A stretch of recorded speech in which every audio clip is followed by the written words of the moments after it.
bagaimanakah salatnya orang salih? Di dalam kitab An-Nawadir, di sini dijelaskan bagaimana seseorang yang salih benar-benar beribadah kepada Allah Subhanahu wa taala. Jadi dihikayatkan di dalam kitab An-Nawadir halaman 15 yang bahwa Isam bin Yusuf mendatangi majelis Hatim Al-Asam.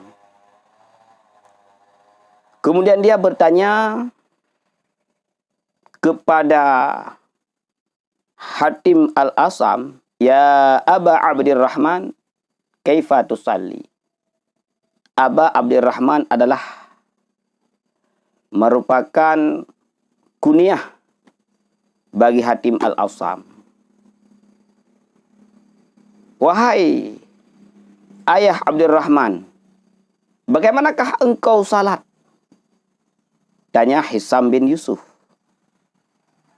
Kemudian Hatim menoleh kepada Hisam, kemudian berkata, "Iza ja'a waktu salati, qumtu fa'atawadda'u wudu'an zahiran wa wudu'an batinan."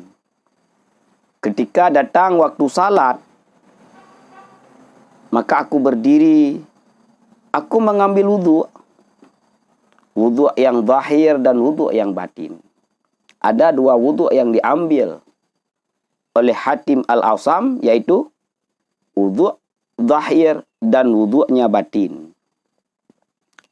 Faqala Insam, kemudian Insam berkata, "Kaifal wudu'ul batin?"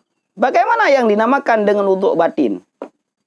Kemudian Hatim menjawab, "Maka aku mencuci anggotaku dengan air," yaitu seperti biasa, seperti wudu' biasa. Kemudian beliau juga menjelaskan bahwa wudu' batin itu fa'ghsiluhu bisab'ati asya'. Aku juga mencuci 7 perkara. 7 perkara inilah yang kadangkala kita tidak pernah melakukannya ketika kita ingin mengerjakan salat. Kita melakukan wudu zahir tetapi tidak melakukan wudu yang anggota batin ini perlu kita basuh, perlu kita tinggalkan 7 perkara. Yaitu bitaubat.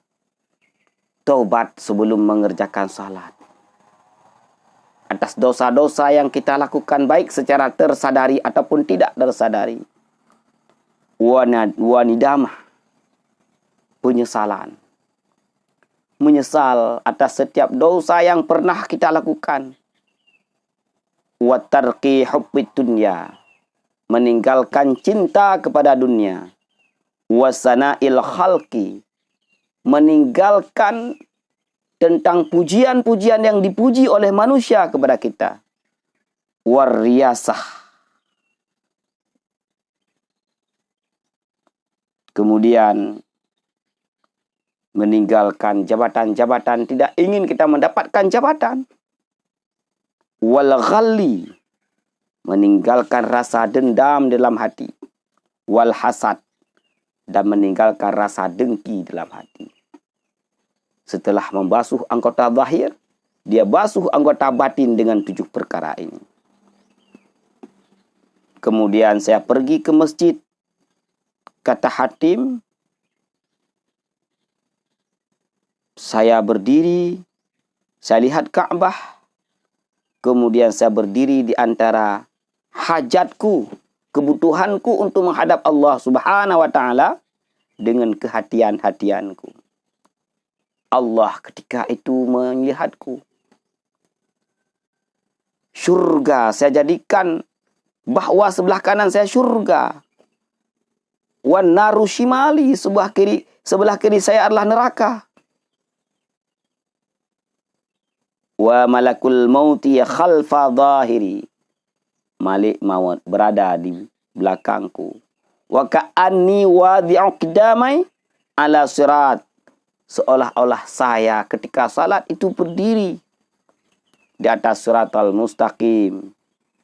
Wa adzunnu anna hazihi salah akhiru salati usalliha. Saya menyangka, saya meyakini bahwa saya jadikan salat ini adalah salat terakhir saya. Maka saya harus lakukan salat dengan sepenuhnya. Kemudian saya berniat, bertakbir dengan ihsan, membaca Al-Fatihah dengan tafakkur, rukuk dengan tawadhu', sujud dengan tadarru', merendahkan diri kepada Allah, bersaksi dengan penuh harapan kepada Allah, dan saya salam dengan ikhlas. Fahazihi salati munzu salasina sanatan, katanya. Inilah salatku sejak 30 tahun yang lalu saya kerjakan, kata Hatim kepada Isam bin Yusuf. Kemudian Isam berkata kepada Hatim, haza syai' la yaqdiru alaiha ghairuk wa baka'an syadidan. Salat yang engkau kerjakan, wahai Hatim, salat yang sangat-sangat sulit dikerjakan oleh siapapun. Salat yang ketika salatnya membasuh anggota zahir dan membasuh anggota batin. Kemudian Isam bin Yusuf menangis.